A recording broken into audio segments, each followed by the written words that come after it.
Guys, in today's video we'll be reviewing Looping Star at Nagashima. So exact same ride, but this is Silver Bullet at Frontier City. We couldn't find, or technically I couldn't find any footage from Nagashima, but this is just like an exact clone of that ride, just a different name and different um, color scheme on the coaster.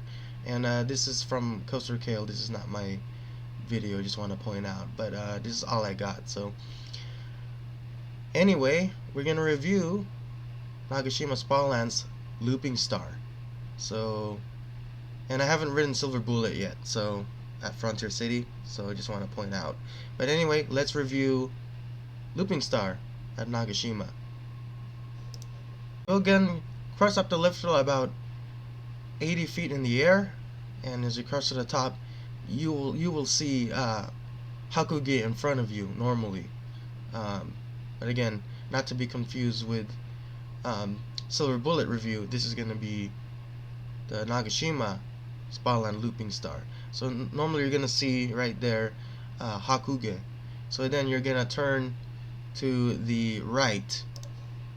You will then pick up some speed, swooping through this drop, going to this loop, which you will feel some G-force in there.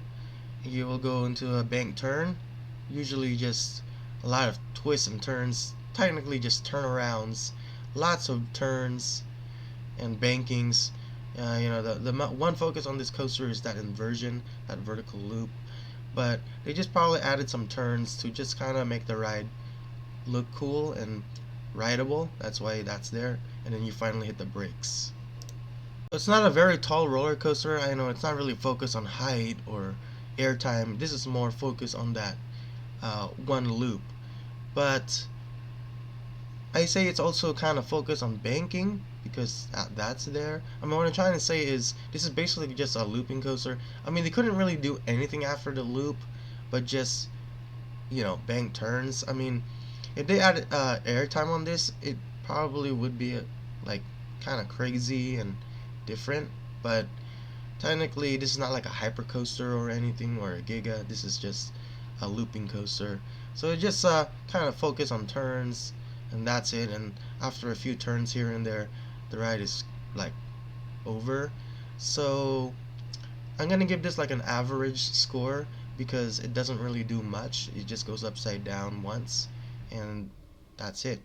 Then after a few turns, the ride is over. So for its final score, I'm gonna give Looping Star at Nagashima a 5. I know, very short ride, and the trains actually just have this for some reason the over the shoulder restraint and lap bar, which can be kind of uncomfortable. I know some people don't like it, or at least most people don't, but there's a reason why that's there. Maybe Schwarzkopf doesn't know how to really make a comfort restraint. I mean, there are some rides, that could do it. Like I think Shockwave at Six Flags Over Texas have only lap bars, and Riddler Mindbender. So I don't know, but ever since Schwarzkopf have these over the shoulder restraint thingy, which kind of give you some head banging and stuff, but maybe when you sit back, but I try that, it still feels a little uncomfortable. But I would rate it higher if it was only lap bar, but unfortunately it seems like Looping Star at Nagashima only had both lap bar and these over the shoulder restraint thingy. So not that good of a restraint, but the coaster is still kind of fun. So to be honest, you're just your classic looping coaster. So if you've ridden this coaster before in Japan, put your comments below. I'll see you guys in the next one. Peace out.